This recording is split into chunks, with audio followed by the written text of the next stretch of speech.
Today in this lecture, we are going to talk about a very simple and easy concept, that is the cardiac reserve. What is basically cardiac reserve?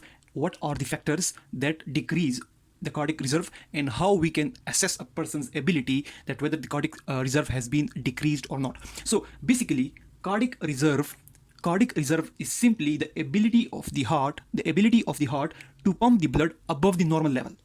Any pumping of blood, any amount of blood that is pumped above the normal level is basically the cardiac reserve, or it is the extra capacity of the heart to pump above the normal level. Now, normally the human heart can pump about 5 liters of blood per minute. 5 liters per minute. So if the heart starts pumping anything above 5 liters per minute, like 6 liters per minute, 7 liters per minute, 10 liters, 15 liters per minute, that is basically due to the cardiac reserve, or that is due to the ability of the heart to pump blood according to the needs of the body. Now, in the cardiac circuit, that is something which we have explained many times. It is very easy to see that the deoxygenated blood initially comes to the heart in the right atrium. The blood then goes into the right ventricle. From the right ventricle, the blood goes into the lungs.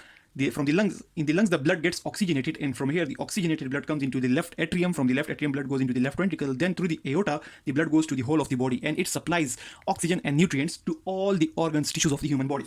Now, any problem in the cardiac reserve, any problem with the functioning of the heart, if there is any problem with the heart, this pumping circuit may get disturbed. But if there is some problem in the cardiac reserve, the patient will be okay. The patient's heart will be pumping the normal amount of blood. The patient will have no symptoms. The patient will have no symptom in resting condition. But as soon as the patient starts exercise or starts doing some weightlifting, then the patient will become symptomatic and will get aware of the decrease in cardiac reserve.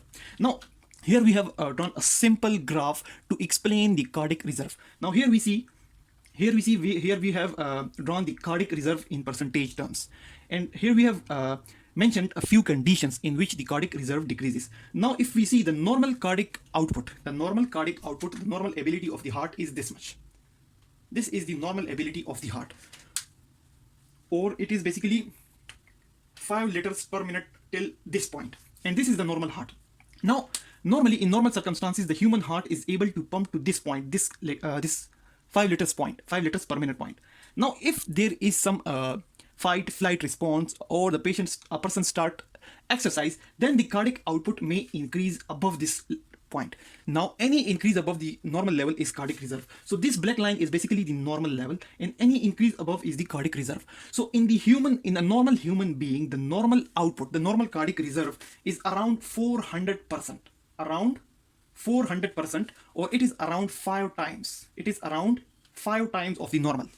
The human heart can pump around 400% above its normal capacity.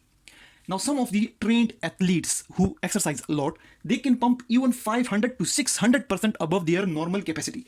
Now, here is the normal capacity of the human heart, but the cardiac reserve is around 400% for the normal human being. And in the athletics, the trained people, they have cardiac reserve of around 500 or even sometimes 600%. So the normal human heart can pump around 5 times of its normal pumping ability when there is need for extra pumping, or there is need for extra nutrients and oxygen in the periphery. Now, there are some conditions which affect the heart. Some conditions basically affect the muscles. These are the heart muscles. These muscles get damaged. The blood supply that is coming to the heart muscles, that blood supply decreases. Or the valves, the heart valves, which basically prevent the blood from going back into the right atrium, or prevent the blood from going back from the aorta into the left ventricle, or from the left ventricle into the left atrium. These valve gets damaged due to some problems, due to some infections or infarction, or due to decreased blood flow. Now, in those conditions, if there is, for example, moderate coronary disease, if the blood supply in a coronary artery is moderately decreased, there is a moderate disease. For example, half of the coronary blood vessel, the blood vessel which is supplying blood to the muscles of the heart so that the heart can pump, if that blood vessel is partially damaged, then the cardiac reserve may be only 200%, or somewhere around 150%, between 100 and 200%. That will be in a moderate coronary disease. If this disease becomes severe enough, in severe coronary disease or severe thrombosis of the coronary arteries, the blood supply to the heart muscle may decrease still further, and the heart will not be able even to pump that normal 5 liters. Now, this is the normal line. We were talking about the cardiac reserve, which is basically anything the heart pumps above the normal. But in severe disease, the heart cannot even pump this normal amount of blood, that's normal 5 liters per minute. So this is a condition in which the cardiac reserve has drastically fallen. In this moderately severe coronary disease, in which the blood supply to the heart muscles were decreased, in this disease the reserve had fallen from this point. Now this is the normal reserve point. Normally the heart should have been able to pump blood up till this point, up to 400% of the normal, or up to 5 times normal. But in this condition, the reserve has fallen to this point. And in severe disease, the heart output, what we will talk about the cardiac reserve, there is no cardiac reserve, rather the heart is unable to pump even the normal amount of blood. Now there is another disease which is mild valvular disease. The valves at these points and at these points, which basically prevent the blood from going from one chamber into another, or from aorta back into the ventricle, or from pulmonary artery back into the ventricle. If those valves are damaged mildly, then it can also decrease the cardiac reserve. For example, from this point, which is basically the normal line. This is the normal point for heart pumping in normal resting condition. This is the normal line, the normal cardiac output in resting condition, and this is the maximum capability of the normal heart. Here this is the normal line in resting condition, and the resting heart pumps up till this point, 5 liters per minute, and this is the normal heart pumping at its peak value in exercise. Now in these conditions like coronary diseases and valvular diseases, in some conditions the heart is unable to pump even this normal amount of blood, but in some condition only the cardiac reserve has decreased, so it cannot reach its peak reserve. It cannot reach its peak reserve which a normal heart can reach. This is the point. That is around 400% of the normal.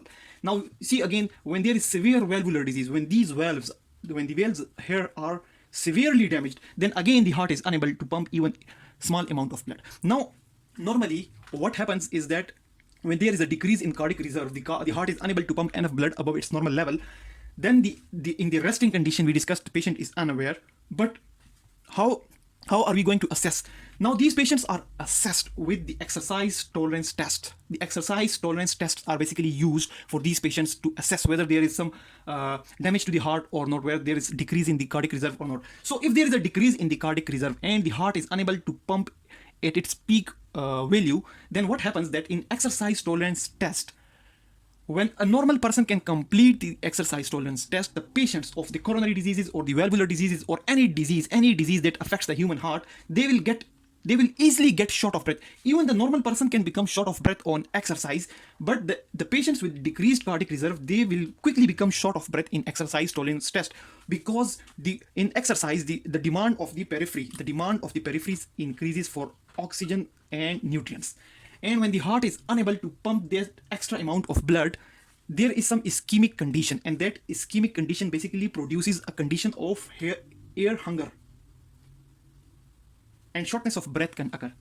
Now another thing is that when the increased demands of the muscles cannot be supplied, or the increased amount of oxygen cannot be supplied to the tissues in the periphery, for example muscles in the limbs, what happens is that these muscles become fatigued, and the patient feels extreme fatigue during the tolerance test, and they cannot complete a tolerance test which a normal person or an athlete can easily complete. So this is another symptom which normally is seen in those patients who have decreased cardiac reserve. And finally, the heart rate increases. The heart rate increases so many times that, because the sympathetic system, which we have discussed previously in our last lecture, which is a nervous system which basically tries to increase the heart rate, and the purpose of the sympathetic stimulation by increasing the heart rate is to basically increase the amount of blood to the peripheries, because there is increased demand for oxygen and nutrients. So the sympathetics basically increase the heart rate in an attempt to increase the amount of blood that is flowing to the peripheries. So these symptoms are basically seen in the exercise tolerance test in those patients who have cardiac reserve. Now cardiac reserve, to summarize, is basically the ability of the heart to pump above the normal level. Now the normal pumping of the human heart is around 5 liters per minute at this point, and when the need arises, when the person starts exercises, the heart can pump up to 400 times of the normal, and in athletes they can pump around 500 to 600 times the normal pumping capacity, 500% above their normal capability, or around 6 or 7 times above the normal heart pumping. And in some conditions like coronary diseases or valvular diseases, the cardiac reserve falls down from the peak value which a normal heart can can reach in normal circumstances, that reserve basically falls down. And in some severe conditions like severe valvular diseases, severe coronary diseases, the heart is so much damaged that it cannot even pump the normal amount of blood which a normal heart is pumping. So that's all about cardiac reserve. Thanks a lot for watching the video.